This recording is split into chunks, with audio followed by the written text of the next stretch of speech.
Hello friends, அஸ்ஸலாமு அலைக்கும். Welcome to Samika's kitchen. இன்றைக்கி நம்மளோட சமிகாஸ் கிச்சனில் ஜவ்வரிசி யூஸ் பண்ணி ஒரு சூப்பரான இஃப்தார் ட்ரிங்க் ரெசிபி தான் பார்க்க போகிறோம். ஸோ இது வந்து ஒரு இஃப்தார் ட்ரிங்க் மட்டும் இல்லாமல் ஒரு ரெஃப்ரெஷிங்கான சம்மர் ட்ரிங்க்கும் கூட. இந்த ரெசிபி செய்கிறது ரொம்பவே ஈஸி. சரி வாங்க இப்போ இந்த டேஸ்டியான இஃப்தார் ட்ரிங்க் எப்படி செய்யலாம்னு சொல்லிட்டு வீடியோக்குள்ளே போய் பார்க்கலாம். ஸோ ஃபஸ்ட்டு வந்து இந்த இஃப்தார் ட்ரிங்க் செய்கிறதுக்காக நம்ம ஜவ்வரிசி ஊற வச்சு எடுத்துக்கலாம். அதுக்கு ஒரு மிக்சிங் பவுலில் 100 கிராம் அளவுக்கு ஜவ்வரிசி சேர்த்துக்கோங்க.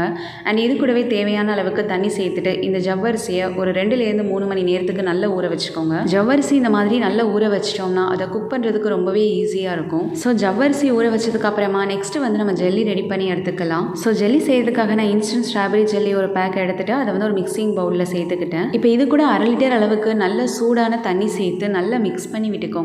இந்த ரெசிபி பண்ணுறதுக்கு நீங்கள் ஸ்ட்ராபெரி ஜெல்லி தான் யூஸ் பண்ணணும்னு அவசியம் இல்லை. உங்களுக்கு என்ன ஃப்ளேவர் ஜெல்லி பிடிக்குதோ அதை வந்து நீங்கள் யூஸ் பண்ணிக்கலாம். இப்போ இந்த ஜெல்லி மிக்ஸை ஒரு பிளேட் அப்படி இல்லைனா இந்த மாதிரி ஒரு கிளாஸ் பவுலில் ஊற்றி வச்சுடுங்க. இந்த ஜெல்லி மிக்ஸை பவுலில் ஊற்றி வச்சதுக்கு அப்புறமா இது சூடாக இருக்கும்போது ஃப்ரிட்ஜில் வைக்கக்கூடாது. கொஞ்சம் வெதுவெதுப்பான டெம்பரேச்சர் வந்ததுக்கு அப்புறமா இந்த ஜெல்லியை ஃப்ரிட்ஜில் எடுத்து வச்சுட்டு இந்த ஜெல்லி நல்லா செட் ஆனதுக்கு அப்புறமா வெளியில் எடுத்துக்கோங்க. ஸோ இப்போ ஒரு 2 மணி நேரத்துக்கு அப்புறமா ஜவ்வரிசி நல்லா ஊறி வந்திருக்கு. ஸோ இப்போ இந்த ஜவ்வரிசியை வந்து நம்ம வேக வச்சு எடுத்துக்கலாம். இந்த ஜவ்வரிசி வேக வைக்கிறதுக்காக ஒரு பேனில் தேவையான அளவுக்கு தண்ணி சேர்த்து நல்லா சூடு பண்ணிக்கோங்க. தண்ணி நல்லா சூடானதுக்கப்புறமா நம்ம ஊற வச்சுருந்த ஜவ்வரிசியை தண்ணியில் சேர்த்துட்டு இதை வந்து ஒரு 20 நிமிஷத்துக்கு நல்லா வேக வச்சு எடுத்துக்கலாம். உங்களுக்கு ஜவ்வரிசி சீக்கிரமாக வேகணும்னா நீங்கள் குக்கர் யூஸ் பண்ணி ஜவ்வரிசியை வேக வச்சு எடுத்துக்கலாம். பட் நான் வந்து இன்றைக்கி பேனில் சேர்த்து தான் ஜவ்வரிசியை வந்து வேக வச்சு எடுத்துக்க போகிறேன். ஸோ இந்த ஜவ்வரிசியை வந்து நம்ம ஊற வைக்காமல் பேனில் வேக வச்சோம்னா கொஞ்சம் வேகிறதுக்கு ரொம்பவே டைம் எடுத்துக்கும். ஸோ நம்ம இன்றைக்கி நல்லா ஊற வச்சதால் பார்த்தீங்கன்னா நம்மளுக்கு குயிக்காகவே வந்து இந்த ஜவ்வரிசி வந்து வெந்துருச்சு. இப்போ வந்து கரெக்டாக ஒரு 20 மினிட்ஸில் எனக்கு ஜவ்வரிசி வந்து நல்லா சூப்பராக இந்த மாதிரி நல்லா வெந்து வந்துருச்சு.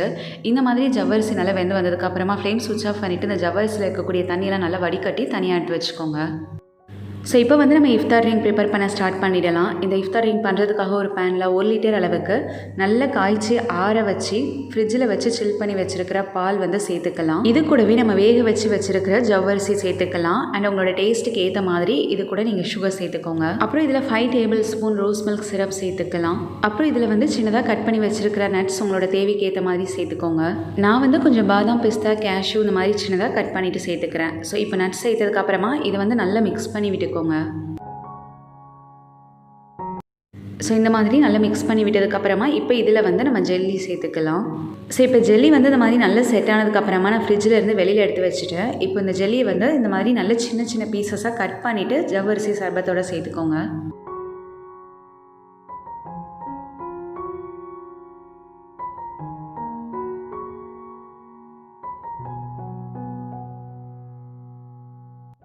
ஸோ ஃபைனலாக இது கூட ஜெல்லி சேர்த்து இந்த மாதிரி நல்லா மிக்ஸ் பண்ணி விட்டுட்டிங்கன்னா நம்மளோட டேஸ்டியான இஃப்தார் டைம் ஜவ்வரிசி சர்பத் சூப்பராக ரெடி ஆயிடுச்சு. ஸோ இது வந்து ரொம்ப ரொம்ப ஈஸியாக செய்யக்கூடிய ரெசிபி. ஸோ இது வந்து இஃப்தாருக்கு மட்டும் இல்லாமல் இந்த சம்மருக்கும் வந்து நீங்கள் ட்ரை பண்ணி பார்க்கலாம். ஸோ இதை வந்து நீங்கள் சர்வ் பண்ணுறதுக்கு முன்னாடி நல்லா ஃப்ரிட்ஜில் வச்சு சில் பண்ணி வந்து குடிச்சிங்கன்னா இதோட டேஸ்ட் வந்து ரொம்பவே சூப்பராக இருக்கும்.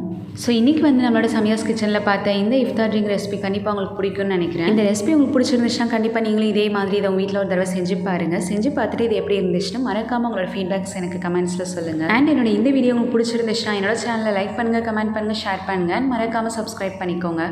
பக்கத்தில் இருக்கக்கூடிய பெல் ஐக்கானை கிளிக் பண்ணிக்கோங்க. தேங்க்ஸ் ஃபார் வாட்சிங். பை.